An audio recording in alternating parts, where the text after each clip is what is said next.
हाल में जो है सर जिस तरीके से जो है सर कि ये पूरा बवाल हुआ सर्वे के दौरान जो है सर अब जो है क्या कार्रवाई जो है सर की जा रही है? देखिए आज संभल में ये नीचे कर लो थोड़ा। आज संभल में सुबह 7 बजे से लेकर 11 बजे तक जामा मस्जिद स्ट्रक्चर उसका सर्वे होना था कोर्ट के आदेश पर। कोर्ट ने आदेश पर जो सर्वे यहाँ आई भी थी एडवोकेट कमिश्नर के साथ, और उनके साथ पर्याप्त सुरक्षा बल भी था, जिलाधिकारी और पुलिस अधीक्षक भी साथ ही गए थे। और उन सब लोगों के साथ सर्वे करने जब टीम पहुंची, शुरुआत में सब कुछ ठीक था, लगभग 2 घंटे ठीक ठाक सर्वे हुआ, कोई दिक्कत नहीं थी। उसके बाद वहां पे उसी दौरान क्राउड इकट्ठी हो गई। शुरुआत में वो लोग कुछ नारे वारे लगाने लगे, उसके बाद थोड़ी देर बाद वहां पे पथराव शुरू हो गया। पुलिस ने उन लोगों को दूर किया, हालांकि वो मस्जिद परिसर तक नहीं जाने पाए थे, पुलिस ने उनको दूर किया। और उसके बाद जब सर्वे कंप्लीट हुआ 11 बजे के थोड़ा सा बाद, जब टीम निकली सर्वे करने के बाद, तो उसके बाद उन्होंने खूब पथराव करना शुरू कर दिया। 2-3 तरफ से ग्रुप थे, एक जो सामने से था, एक दाएं तरफ से, एक बाईं तरफ से, वो लगातार पथराव कर रहे थे। पुलिस ने उसके लिए बल प्रयोग किया ताकि सुरक्षित रूप से टीम को निकाला जा सके, जो सर्वे की टीम है। और आंसू गैस के गोले भी छोड़े, जो प्लास्टिक बुलेट है उसका भी इस्तेमाल किया। इस बीच में उन लोगों ने दूसरी जगह पे उनका जो ग्रुप था उसने गाड़ियां चलाना शुरू कर दिया। 3-4 गाड़ियां भी वहां पे जलाई गई, कुछ एक बाइकें भी जलाई गई हैं। उन लोगों को हटाने के लिए भी पुलिस ने फोर्स का इस्तेमाल किया। इस बीच में 2 ग्रुप आमने सामने थे, तो 3 ग्रुप बल्कि वहां पे थे 3 तरफ से।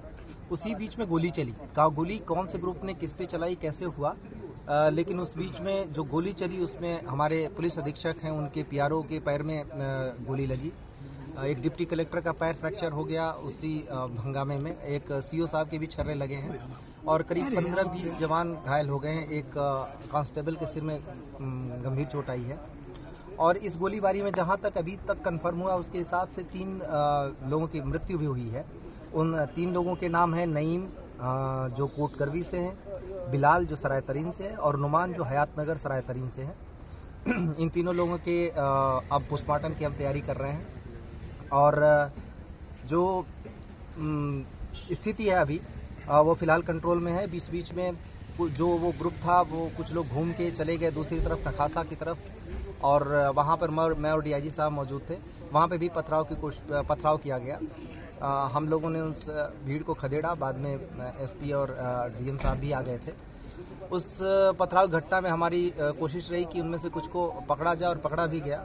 उनमें 2 महिलाएं भी पकड़ी गई जो छत पर से पथराव कर रही थी, और काफ़ी कुछ 5-6 लड़के भी पकड़े गए। अभी तक कुल मिला के जो अभी तक संख्या 15 लोगों के करीब डिटेन किया गया, उन लोगों से पूछताछ चल रही है।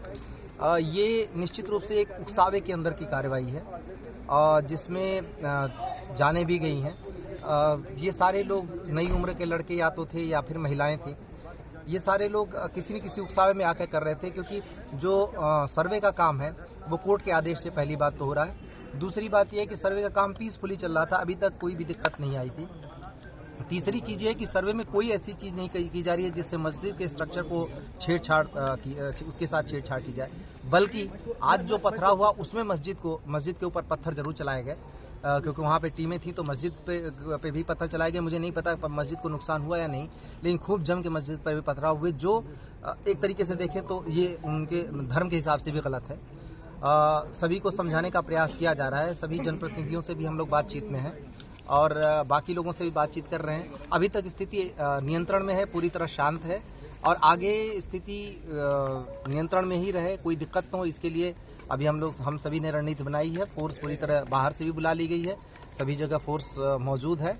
और हम किसी भी तरीके की घटना इस तरीके की अगर कोई करता है या उकसावे की जो कार्रवाई कर रहा है उसकी भी पहचान कर रहे हैं, और उसको भी हम जल्दी ही कानून के दायरे में। सर, जामा मस्जिद के अलावा सर दूसरे इलाकों में भी जो सर पथराव हुआ है सर? हाँ, मैंने अभी आपको बताया कि जो एक एरिया था नखासा, जहाँ पे मैं और डीआईजी साहब दोनों मौजूद थे, वहाँ पे भी हुआ, वहाँ पे खदेड़ दिया गया। वहाँ पे ऐसी कोई चीज़ तो नहीं आई कि कोई इंजरी ऐसी चीज़ हुई हमारे जवानों को ही जो पत्थर से लगा, लेकिन हमने कुछ लोगों को अरेस्ट किया। उसमें 2 महिलाएं भी थी जो छत पर से पत्थर चला रही थी, उनको भी अरेस्ट किया है, और हम उस पर आगे की कार्रवाई कर रहे हैं। जो इसमें जितने भी चीजें हैं सबकी एनालिसिस हो रही है, उस पर हम आगे की कार्रवाई करेंगे। लोगों से अपील लगातार की जा रही है, पुलिस अधीक्षक ने भी अपील की, जिलाधिकारी ने भी अपील की, हम दोनों मेरे और डीआईजी साहब के द्वारा भी लगातार अपील की गई है कि किसी के बहकावे में आके इस तरीके की हरकतें न करें।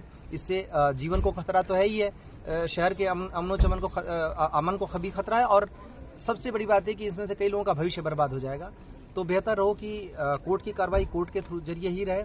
कोर्ट में अपनी बात सबको रखने का अधिकार है और मौका भी है, और कोर्ट में अपनी बात रखें, इस तरीके की हरकतों से दूर रहें। सर, जिन 3 लोगों की मौत हुई है उनमें से जो नईम का परिवार है वो ये आरोप लगा रहा है कि पुलिस की गोली लगने से उनके लड़के की मौत हुई है। देखिए, इसमें पहली बात तो ये कि वो इस बात को जितने सारे लोग हैं वो सबकी पुलिस के पास भी वीडियोग्राफी मौजूद है।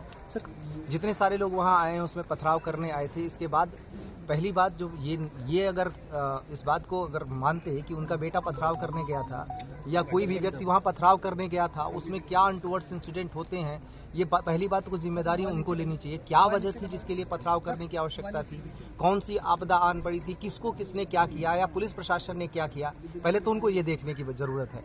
पथराव करने गए क्यों, एक। दूसरी बात यह है कि किसी ने कोई चीज नहीं देखा, साक्ष्य होंगे तो हमारे पास आएंगे, उन साक्ष्यों के आधार पर हम कार्रवाई करेंगे। मैंने जैसा आपको बताया कि 3 पक्ष आमने सामने थे, उन्होंने एक दूसरे के ऊपर क्या किया, उसमें फायरिंग हुई। अगर फायरिंग में कोई भी चीज ऐसी होती है कि पुलिस अपने पैर में गोली नहीं मार लेगी, ये सोचने की बात है। हमारे यहाँ हाथ में आप देखें कि पुलिस के टीयर गैस और जो प्लास्टिक के बुलेट थे जो भगाने के लिए अनुमन्य है, उसी के तहत कार्रवाई की जा रही थी, और मीडिया का भी पूरी रिकॉर्डिंग है। तो उसमें कोई किस आरोप लगाने से पहले ये सोचे कि, और पूछना चाहिए सबको सवाल कि उनके बच्चे, उनके परिवार वाले उस जगह पे पथराव करने क्यों जा रहे हैं, क्या वजह आ गई, क्या हो रहा है ऐसा जिसकी वजह से उन्हें पथराव करना चाहिए। तो सबसे पहले तो सवाल सोचने की ये है, कोई भी इस तरीके का इल्जाम लगाने से पहले खुद को देखे कि कोई ऐसी धर्म का काम करने नहीं जा रहा था, कोई पुण्य का काम करने नहीं जा रहा था, किसी की मदद करने नहीं जा रहा था, पढ़ाई करने नहीं जा रहा था, नौकरी करने नहीं जा रहा था। पूरे शहर को इन लोगों ने आग में झोंक दिया, झोंकने की कोशिश की। हाँ, हमारे सारे जो जवान हैं अपनी जान की परवाह किए बिना उसको झेल रहे हैं, देख रहे हैं। अगर ऐसा ही होता कि पुलिस को गोली मारनी